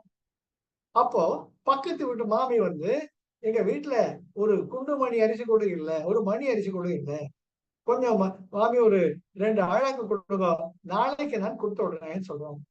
இப்ப நீங்க ஒரு இக்கட்டான சூழல் இருக்கீங்க. உங்க குடும்பத்தை பாப்பீங்களா? மத்தவங்களுக்கு அந்த அம்மாவுடைய கஷ்டத்தை தீர்ப்பீங்களா? அப்ப வாய்மையை எப்படி நீங்க மெயின்டைன் பண்ண முடியும்? பொய்மையும் வாய்மையிடத்த குறை தீர்த்த நன்மை பயக்கும் என்னன்னுட்டு, இல்லம்மா எங்க வீட்டுல அரிசியே இல்ல, நான் கூட கடைக்கு போய் தான் அரிசி வாங்கிட்டு வரணும்னு சொல்லுவீங்க. அப்ப சொல்றச்ச உங்க வீட்டுல இருக்கிறவங்க நீங்க காப்பாத்திக்கிறீங்க. உங்களை பொறுத்த மட்டும் அது உண்மை. ஆனா அவங்கள பொறுத்த மட்டும் அது பொய். ஒரு நிலையில உங்களை நீங்க சொல்றது பொய். ஆனா எதுக்கு அந்த பொய் பேசுறீங்க? உங்க குடும்பம் நல்லா இருக்கணும். நீங்க ஒரு வீட்டினுடைய ஹோம் மேக்கர். அந்த குடும்ப தலைவியா இருக்கிறதால அந்த குடும்பத்தை பார்த்துக் கொள்ள வேண்டிய உங்களுக்கு கடமை ஆயிடும். அங்க நீங்க பொய் பேச வேண்டிய சூழ்நிலை ஏற்படும். உங்களை பொறுத்த மட்டும் அந்த வாய்மை தான். ஏன்னா முதல்ல தனக்கு மிஞ்சதுதான் தானம் தருவோம்னு சொல்லுவாங்க. அதை நம்ம தனி மனிதனாக இருக்கும் பொழுது அதை நான் பொறுத்துக் கொள்ள முடியும். உன்னை நம்பி உன்னுடைய குழந்தைகள் வாண்டுகள்லாம் இருக்குச்சே, நீங்க சத்தியத்தை பேச முடியாது. அதுக்கு ஏன் கரெக்டா ஏமா இட்லி கொடு, இல்லாட்டி ராத்திரி சாப்பாடு பால் கொடு கட்டிட்டு இருக்கும். அங்க நான் வாய்மை பேசுறேன், நான் கடவுள்ன்ட்டு இருக்கிறதெல்லாம் தூக்கி மத்தவங்க கொடுத்துட்டீங்கன்னு நீங்க என்ன பண்ணுவீங்க? ஆக ஒவ்வொரு திருக்குறளையும் பாக்குறச்சே தவம் செய்யறது ஈஸி, காட்டு போய் தவம் செய்யறது ஈஸி, யஜ்ஞங்கள் பண்றது ஈஸி. அந்த இல்லற வாழ்க்கை அந்த தீர்த்தார் பெருமை நிலை அடைகிறது ரொம்ப ரொம்ப ரொம்ப கஷ்டம். அதனால்தான் துறவரவியல்ல தான் இதை இன்சிஸ்ட் பண்றார் திருவள்ளுவர். நல்லா கூடவே வாங்க. It's very enjoyable and very appreciable. Thiruvalluvar இந்த டிட்டர்மினேஷன் இதெல்லாம் இல்லறவியலர்கள் சொல்லல. இப்போ பிரபாவதி அருண் மாதிரி இருக்கிறவங்கலாம் சொல்ல முடியாது. பிரபாவதி தன் பையனை பார்க்கணும், ஹஸ்பண்டை பார்க்கணும், அருண் தன் பையனை பார்க்கணும். அங்கெல்லாம் போயிட்டு நான் வாய்மை தான் பேசுவேன் நானு அப்படின்னுட்டு உண்மையை கூட்டிக்கிட்டதுனால உலகத்துல வாழ முடியாது. பொய் பேசிதான் தேவை. அதனால்தான் வள்ளுவர் பரவாயில்லப்பா நீ அந்த நிலையில் இது, ஆனால் துறவர நிலைக்கு வந்துட்டேன்னு ஒரு 65-70 வயசுக்கு மேல ஒரு பொறுப்பு எல்லாம் முடிச்சுட்டு நீயும் ஹஸ்பண்ட் மட்டும் வந்துட்டீங்கன்னா அப்போ இதெல்லாம் பிராக்டிஸ். அந்த காலத்துல உன்னால கடைப்பிடிக்க முடியாதுன்னு எனக்கும் தெரியும். அதனால கஷ்டப்படுத்தல. ஆனா அப்ப இருந்த பிராக்டிஸ் பண்ணிட்டு வா. You see that how beautifully gradation by gradient Thiruvalluvar அழகா அதை லிப் பண்ணிட்டு போறார். இது இப்படி பாத்தீங்கன்னா நீங்க விருந்தோம்பலுக்கு கம்பேர் பண்ணலாம். இதுல நம்ம பார்க்கணும். விருந்தோம்பல் இனியவை குரல், இனியவை குரல். செல்விருந்து செல்விருந்து பார்த்து எது செல்விருந்து வலுவிருந்து பார்த்திருப்பான் நல்விருந்து வாழ்த்தவர்க்கு. செல்விருந்தோம்பி நல்விருந்து பார்த்திருப்பான், செல்விருந்தோம்பி வருவிருந்து பார்த்திருப்பான் நல்விருந்து வாழ்த்தவன். செல்விருந்து ஓம்பி அப்பன்றப்ப வந்தாங்க, அவள் நல்லபடியா கவனிச்சுட்டு வருவிருந்து பார்த்திருப்பான். இன்னும் யாரான வருவாங்களான்னு எதிர்பார்த்து அவர்கள் நல்விருந்து வானத்தவன். இது இல்லறவையல்ல. நீங்க அங்க இனியவை குரல் இல்லையா, அங்க பார்க்கலாம் நீங்க விருந்தோம்பல்ல. அதே விருந்தோம்பல்ல நீங்க இனியவை குரல் சொல்றீங்க. நீங்க அந்த இனியவை குரலுக்கு இங்க பொய்மையும் வாய்மிடத்த புரை தீர்த்த நன்மை பயக்க பண்ணிட்டு ஏன் போன் பண்ணிட்டு வரக்கூடாதா? திடுத்து நிக்கிறியே, உனக்கு எங்க சாப்பாடு பண்ணி போடுறதுன்ட்டு கேட்க முடியுமோ? வீட்டுக்கு விருந்தினர் வந்துட்டா மனசுல வேணா நினைச்சுக்கலாம். Come close to me. Guest வர்றாங்க, திடுத்தப்புறம் வந்துடுறாங்க. இது என்னோட புத்தி இருக்குதா அவனுக்கு? ராத்திரி 10 மணிக்கு வந்து நிக்கிறாங்க, வீட்டுல ஒண்ணுமே இல்லையே, என்னத்தை பண்ணி தொலைக்கிறது அப்படின்னு நேரா பேச முடியாது. கைய பேசிக்கிண்டு இருக்கிற உப்பாவை பண்ணி போடலாம், இதை ஒண்ணு பண்ணுவீங்க. அங்க நீங்க அங்க நீங்க பொய்யாமை இதை அப்ளை பண்ண முடியாது. அங்க பொய் பேசிதான்.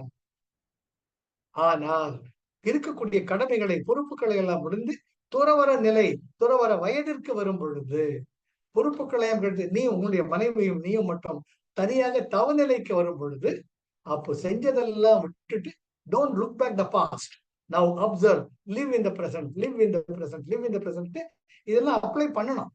ஆனால் துறவற ரியலை வந்துகிட்டு அப்ளை பண்ணாட்டிதான் அது பாவம்.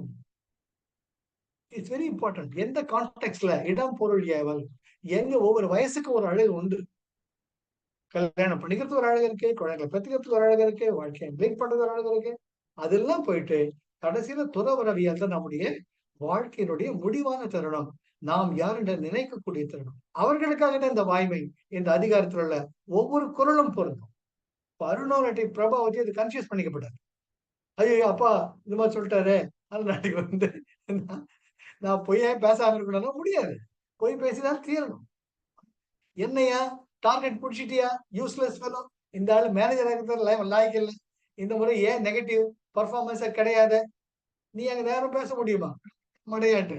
என்ன சார் பண்றது, ராத்திரி 8 மணி வரைக்கும் எல்லா இடத்துல சுத்திக்கிட்டு இருந்தேன் சார், கஷ்டப்பட்டேன் சார், கிடைக்கல சார், அடுத்த மாசம் பாத்துறேன் சார், 10 சார் போட்டா என்னவோ செஞ்சு தொலை அப்படிமாங்க. நீ பேசுறதெல்லாம் போய் தெரியும், அவருக்கும் தெரியும். அவர் எல்லாம் லஞ்ச் பிரேக்ல போறச்சே இதெல்லாம் மனசுல வச்சுக்காதியா அப்படிம்பாங்க. நமக்கும் தெரியும் அவருக்கு மேல இருக்கிற கட்சி இருப்பாரு, இவர் நம்மளை கடிப்பாரு. இதெல்லாம் வந்து வாழ்க்கையில சகஜம். அதனால நம்ம படிக்கிற இப்ப வந்து நம்ம துறவரவியல் இருக்கோம், அதை மறந்துடவே கூடாது. அது அப்ளை பண்ணுங்க. இது வந்து பாக்கியம் அம்மா அந்த வயசுல இருக்கிறவங்களுக்கு, இல்ல நம்ம சௌந்தரவல்லி அம்மா, சாந்தவல்லி, லக்ஷ்மி, நானு, ஜெயஸ்ரீ, இந்த நிலையில இருக்கிறவங்களுக்கு பொருந்தும். இப்போ நான் வந்து இதை திருக்குறளை கடைபிடிக்க மாட்டேன்னா, அப்ப நானே சொந்த செலவு சொல்லி வச்சுக்கேன். நீத்தார் பெருமை நிலையை பத்தி கவலைப்படல. சோ இப்பதான் நான் இதை கவனமா வார்த்தைக்கு வார்த்தை பின்பற்றேன். அங்கதான் இங்க வருது. புறம் தூய்மை நீரானமையும், அகம் தூய்மை வாய்மையா காணப்படும். இப்ப என்னால போய் பேசாம இருக்க முடியும். இதை யாரும் என்ன மதிக்கணும்னு அவசியம் கிடையாது. எனக்கு யாரும் சம்பளம் தரணும்னு அவசியம் கிடையாது. சம்பளம் வாங்குறதுக்காக நாய் வேஷம் போட்டு குறைக்கிறேன்னு அவசியம் கிடையாது. ஆனா கந்தவனம், ஆகா கட்டி சந்தவனம் அப்படின்னு எனக்கு ஜெயஸ்ரீ, ஜெயஸ்ரீக்கு நான் அவ்வளவுதான். பினிஷ். இதுல ஈஸியா வாய்மையை கடைபிடிக்க முடியும். ஆக அடுத்தது, எல்லா விளக்கும் விளக்கல்ல, சான்றோர்க்கு பொய்யா விளக்கே விளக்கு. விளக்கு என்பது விளக்கம், வெளிச்சம், உண்மை. அந்த வந்து இங்க சான்றோர்க்கு பொய்யா விளக்கே விளக்கு. பொய் பேசாமல் இருக்கக்கூடிய ஒரு உயர்ந்த நிலைதான் உங்களுக்குள் ஞானத்தை விளைவிக்கும், ஞானத்தை தரும், ஞானம் என்ற ஒளியை தரும். ஏன்? எல்லா விளக்கும் விளக்கல்ல, புறையிருளை போக்கி வெளிச்சத்தை கொடுப்பதுதான் விளக்கு. ஆனால் சான்றோர்க்கு பொய்யாமையா என்ற அற்புதமான விளக்கு அறியாமையாகிய இருளை போக்கக்கூடியது. எல்லா விளக்கும் விளக்கல்ல, சான்றோர்க்கு பொய்யா விளக்கே விளக்கு. அதுதான் குரு. கு என்றால் டார்க்னஸ், ரா ரே ரு என்றால் வெளிச்சம். எந்த ஒரு மகான் நம்முடைய அறியாமையாகிய இருளை போக்கி அற்புதமான ஞானம் என்ற ஒளியை தருகிறாரோ அவர்தான் குரு. ஆக சான்றோர்க்கு பொய்யா விளக்கு விளக்கு. எவ்வளவு இப்படி உண்மையை கடைபிடிக்கிறாயோ அந்த உண்மையே உனக்கு ஒரு ஞான தீபமாக, உனக்குள் ஞான சுடரேற்றி உன்னை ஞானவனாக விளங்க செய்யும். ஆக எல்லா விளக்கும் விளக்கல்ல. உனக்கு வேண்டியது எந்த துறவரவியல்ல ஞானம் என்ற விளக்குத்தான். அதை தேடித்தான் நீ செல்ல வேண்டும். அதுதான் உனக்கு உண்மையான வெளிச்சத்தை கொடுக்கும். ரொம்ப அற்புதமான குரல். நீ இந்த வயசுல என்ன தேடணும்? ஞானம் என்ற விளக்கை தேட வேண்டும். ஞானம் என்ற விளக்கை தேடினால்தான் உனக்குள்ளானது அற்புதமான நிலை விளங்கும். இங்கே மற்ற விளக்கெல்லாம் விளக்கல்ல, உனக்கு மற்ற பற்றி கவலையே கிடையாது. எல்லா விளக்கும் விளக்கல்ல, சான்றோர்க்கு பொய்யா விளக்கே விளக்கு. எல்லா விளக்கும் விளக்கல்ல, புற இருளை நீக்கக்கூடியதே விளக்காகும். சான்றோர்க்கு அது அவசியமே என்றாலும் சான்றோர்க்கு பொய்யா விளக்கே விளக்கு. பொய் பேசாமல் உண்மையே பேசி நல்லொழுக்கத்துடன் கூடி வாழ்வதே ஒளி வீசக்கூடிய சிறந்த விளக்காக ஆன்றோர்களால் கருதப்படும். அற்புதம், அற்புதம். அதுக்கு அடுத்தது, யாம் மெய்யா கண்டவற்றுள் இல்லை எனத்தொன்றும் வாய்மையின் நல்ல பெண். திருவள்ளுவர் கடைசியில சொல்லிடுற, ஏப்பா எனக்கு தெரியதில்ல உத்தமமானது, உயர்வானது, இணையில்லாதது, குன்றின் மேலிட்ட விளக்காக திகழ்வது என்னென்றால் அற்புதமான ஞானம், வாய்மையின் நல்ல பெண். வாய்மையை விட உயர்ந்த ஒரு விளக்கு, ஒரு ஒளி வீசக்கூடியது எதுவுமே இல்லை என்று முத்தாய்ப்பாக 10வது குறள் முடிக்கிறார். யாம் மெய்யா கண்டவற்றுள், நான் என்னுடைய அறிவை எல்லாம் பயன்படுத்தி ஆராய்ச்சி செஞ்சு இதுதான் உத்தமமானது, இதுதான் உயர்ந்தது அப்படின்னு எதை சொல்றேன்னா, வாய்மையின் நல்ல பெரு, வாய்மை பேசுவதை தவிர வேறு எதுவுமே இவ்வளவு உயர்ந்ததாக என்னால் கருதப்பட முடியவில்லை. ஆகையால் எல்லாவற்றுக்குள்ளும் தலை சிறந்தது நீ வாய்மை பேசுதல் தான், வாய்மை கடைபிடிப்பது தான் அற்புதமா முடிக்கிறது. யாம் மெய்யா கண்டவற்றுள், யாம் நானாகிய மெய்யா கண்டவற்றுள், உண்மையிலேயே ஆராய்ச்சி செஞ்சு எல்லா அற வழிகளையும் நான் ஆராய்ச்சி செய்கிறச்ச கண்டவற்றுள் நான் எதை தெரிஞ்சுக்கிட்டேன்னா, நான் எதை பார்த்தேன்னா, இல்லை எனத்தொன்றும் வாய்மையின் நல்ல பெண். வாய்மையை விட வேறு எதுவுமே தலை சிறந்ததாக என்னால் கருத முடியவில்லை. வாய்மையின் நல்ல பிறன், வாய்மையை விட உயர்ந்ததாக வேறு எதுவுமே கிடையாது. ஆகையால் வாய்மை தான் மிக மிக சிறந்தது, சால சிறந்தது. ஆக துறவரவியலில் இருக்கக்கூடிய நீ இந்த வாய்மையை தவறாது கடைபிடிக்க வேண்டும். ஆக யாம் மெய்யா கண்டவற்றுள் இல்லை எனத்தொன்றும் வாய்மையின் நல்ல பிறன்ட்டு அற்புதமா அந்த வாய்மை என்ற அதிகாரத்தை முடிக்கிற உண்மை சுலபமான எல்லா திருக்குறளுமே இந்த இடம் பொறுத்த மட்டும் விளக்கமே தேவையில்லை. கட கட கடன் போயிடுச்சான். இதெல்லாம் நிறைய பனப்பாட்ட பகுதியிலே வந்துடுச்சு, ஹைஸ்கூல்ல காலேஜ்ல இருக்கும். அதனாலதான் எல்லாமே நிறைய நல்ல ஈஸியா தெரியும். அதனால நான் உண்மையை பேசுறேன்டா கருடான்னுட்டு இடம் பொருள் ஏவல் இல்லாம உண்மையை பேசக்கூடாது.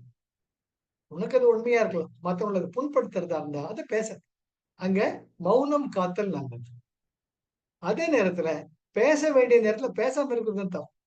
அந்த பேசுறத ஓப்பனா போட்டு உடைக்காம ஒரு வாழைப்பழத்துல ஊசி செருகிற மாதிரி இன்டைரக்டா பேசி அப்போ உண்மை பேச, அது கேட்கறவனுக்கு தெரியும் இவன் உண்மை சொல்றான்ட்டு, மத்தவங்களுக்கு தெரியாது. புரியுதுங்களா? அதுதான் வாய்மை. உன்னை பொறுத்த மட்டும் உன்னுடைய இதுதான் தன்னெஞ்சறிவது பொய்யற்க பொய்த்த பெண் தன்னெஞ்சை தன்னை. இதுதான் அற்புதமான குரல், எனக்கு பிடிச்சது. என்ன நம்ம என்ன பேசுறோம் உங்க உள்ளத்துக்கு தெரியும், உங்க மனசாட்சிக்கு தெரியும். அதை வெளிப்படுத்துறது தான் முக்கியம். அது எப்படி வெளிப்படுத்துறீங்கிறது அங்கதான் இப்போ வாய்மை புரை தீர்த்த நன்மை பயக்குதா, எல்லாருக்கிட்டையும் வாய்மை வாய்மையா இருக்கா அப்படின்ட்டு அதை டிசைட் பண்றது, அதை முடிவு பண்ணக்கூடியது உங்கள் மனசாட்சி தான். ஆக இப்படி மனசாட்சியின் அடிவொற்றி வாழக்கூடிய ஒரு நிலை நமக்கு துறவரவியல் அந்த சந்நியாச தர்மத்தில் தான் முடியும், மற்ற தர்மத்தில் முடியாது. நீங்க வானப்பிரஸ்தம் நீங்க கிரகஸ்தாசிரமத்தில் இருக்கிற வரைக்கும் இட்ஸ் நாட் பாசிபிள், பிராக்டிகலா கிடையாது. ஏன்னா இந்த உலகத்தோட ஒட்ட ஒழுகல் கல்ல பலகற்றும் கல்லாதான் அவரே சொல்லிட்டேன். சோ இந்த உலகத்தோட எப்படி ஒழுக இருக்குன்னு நமக்கு தெரியும். ஆனால் துறவர நிலைக்கு வந்ததுக்கு அப்புறமா வானப்பிரஸ்தாசிரமம் முடிச்சுட்டு சன்னியாச தர்மத்தை வந்திருப்ப இது நமக்கு ஒரு அற்புதமான ஊன்றுகோலாக திகழ வேண்டும். நமக்கு இது பேராமீட்டர். அப்பப்ப நம்ம பார்த்துக்கணும், நம்ம கடைப்பிடிக்கிறோமா. அதை வெளிப்படுத்துறது ஒருத்தர் புண்படாம சொல்லிட்டு அது தீமை பயக்கக்கூடாது, அந்த ஒரு தீங்கு நினைக்கக்கூடாது, ஒருத்தர் சுருங்க வைக்கக்கூடாது. ஆக வாய்மை என்ற அதிகாரம் மிக எளிமையான அதிகாரம், ஆனால் மிகவும் கஷ்டப்பட்டது. ஏன்னா ஔவையார் சொன்ன அதே வார்த்தைகள் கரெக்டா திருவள்ளுவர் உபயோகப்படும். ரொம்ப சந்தோஷம், இதை படிச்சப்ப எனக்கு ரொம்ப சந்தோஷமா இருந்தது. இந்த அற்புதமான குரல். தவத்தொடு மனத்தொடு வாய்மை மொழியின் தவத்தொடு தானம் செய்வாரின் தலை. வையத்துள் வாழ்வாங்கு வாழ்பவன் வானொலியும் தெய்வத்துள் வைக்கப்படும் அப்படின்னு சொன்ன அதே திருவள்ளுவர் அங்கே ஔவை பிராட்டி சொன்னது, தவமும் தியானமும் தான் செய்த காலை வானவர் நாடு வழி திறந்துடுமே. Automatic doors. சில மார்க்ஸ் எல்லாம் போனோம்னா நம்ம போறச்ச கதவு திறந்துக்கும், யாரும் திறந்து விட வேண்டாம். புஷ் எல்லாம் புல்லு இல்லை, நம்ம பாட்டுக்கு அதை கதவு திறந்த ராஜபாட்டையில போகலாம். அது போல தவமும் தானமும் நீங்க செய்யறச்ச வானவர் நாடு வழி திறந்துடுமே. அங்க யாருமே கிடையாது, செக்யூரிட்டி கார்டும் கிடையாது, செக் பண்றவாளும் கிடையாது. அது போல நம்ம சிங்கம் போல ஏது வீடு நடை போட்டு தானாக போகுது. அது நான் அந்த ஔவையார் பிராட்டியும் சொல்றாங்க. திருவள்ளுவர் குறள் படிக்கிறச்ச ரொம்ப சந்தோஷமா இருக்கும். அட பெரியவங்க எல்லாம் தான் சொல்லியிருக்காங்க. ஆக நாம இந்த வயசுல கடைபிடிக்க வேண்டியது தவம், தியானம். அந்த தானம்ங்கிறது பசிச்சவங்களுக்கு நமக்கு தெரியும், நமக்கு தெரியும். அந்த அறவழியிலிருந்து அன்பு வழி நடந்து அதே நேரத்துல தவம், நான் யார், நான் யார், நான் யார், அந்த கேள்வி கேட்கறச்ச நமக்குள்ள ஒரு அற்புதமான ஒரு முதிர்ச்சி ஏற்படும். நம்ம தான் கடவுள்கிட்ட உங்களுக்குள்ள ஏதோ ஒண்ணு சொல்றோம். உங்களை நீங்களே உங்களுக்குள்ள இருக்கக்கூடிய ஏதோ ஒரு சக்தி பாராட்டும். அந்த பாராட்டு ஒண்ணு போதும், மத்த எதுவுமே நமக்கு தேவையில்லை. ஆக அற்புதமாக இந்த வாய்மை என்ற அதிகாரத்தை முடிச்சோம். இந்த வாய்மை முடிச்சதுக்கு அப்புறமா அடுத்தது சொல்றாரு, நீ வாய்மை பேச பேச பல இடத்துல பல எதிர்ப்புகள் வரும். உன்னை கிரிட்டிசைஸ் பண்ணுவாங்க, உன்னை கரிச்சு கொட்டுவாங்க இல்லையா? பார்த்துட்டு இருக்கோமோ இல்லையோ, சங்கராச்சாரியரை ஜெகத்குரு சங்கராச்சாரியரைய கடிஞ்சிக்காதவங்களா, இல்ல காட்டி ஜெயில கைது பண்ணி ஜெயில போடாதவங்களா, எப்பேற்பட்ட நிலையெல்லாம் வந்திருக்கு எத்தனை பெரிய வாழ்க்கெல்லாம். அது வேற, விளைவுகள் வேற. அது போல அப்பவும் பொறுமைக்காக. அதனால்தான் வள்ளுவர் வெகுளாமை, எந்த நிலையில இருந்தால் துறவரவியலுக்கு வந்துட்டீங்க, உனக்குள்ள கோபம் வரக்கூடாது. கோபம்ங்கிறது கட்டுப்படுத்தக்கூடாது. கட்டுப்படாமையே இவன் தெரிஞ்சு இயேசு பிரானை சிலுவையில் அறைந்த பொழுது, oh my God, they do not know what they are doing. These are the words expressed by the Jesus Christ as it is the Bible. They know not what they are doing. They know not what they are. These are the words. அவங்களுக்கு தான் செய்யறது தெரியல, என்னுடைய வழி அவங்களுக்கு தெரியாது, அவங்க செய்து சரின்னு நினைக்கிறேன். லெட் இட் பி, பாடம் தான், அவங்களை மன்னித்தருளும் அப்படின்னா இயேசுபிரான் சொல்றாரு. அது போலத்தான் நம்முடைய சத்குருக்களும் ஆண்டோர்களும் எல்லா குப்பையும் பண்றச்ச கூட அவர்களுக்கு தெரிஞ்சது அவங்களுக்கு. அதுதாங்க இந்து மதத்தினுடைய மிகப்பெரிய பெருமை. எல்லா தர்மங்கள் இருக்கக்கூடிய நல்ல தர்மம் நம்ம இந்து தர்மம் ஏத்துக்கும். பெரிய ஆலமரத்தில் பல பட்சிகள் கூடு கட்டலாம், அது வசிக்கலாம். அது போல இந்து தர்மம்ங்கிறது எப்பேற்பட்ட எந்த மதத்தினரை சார்ந்தவர்களாக இருந்தாலும் நல்லதையெல்லாம் நம்ம எடுத்தோம். அதுதான் ஆலமரமாக இன்றும் முடிவற்ற ஒரு பெரிய தர்மமாக விளங்குவது இந்து தர்மம். அது எல்லாருக்குமே தரும். அதனால அடுத்தது வெகுளாமை. உன்னை என்ன பண்ணாலும் ஏத்துக்கும். இதுதான் ஏத்துக்கிட்டேன். அதுக்கு கரெக்டா வாய்மைக்கு அடுத்தது வெகுளாமை வச்சிருக்கு. வெகுளாமை நாம வர ஞாயிற்றுக்கிழமை பார்க்கலாம். வாய்ப்புக்கு நன்றி. நம்ம அடுத்த முறை சந்திக்கலாம். Life is love, life is Joy, life is enthusiasm. Thank you. Jai Gurudev. Thank you, Arun. Thank you for the opportunity. Thank you, sir. Jai Gurudev.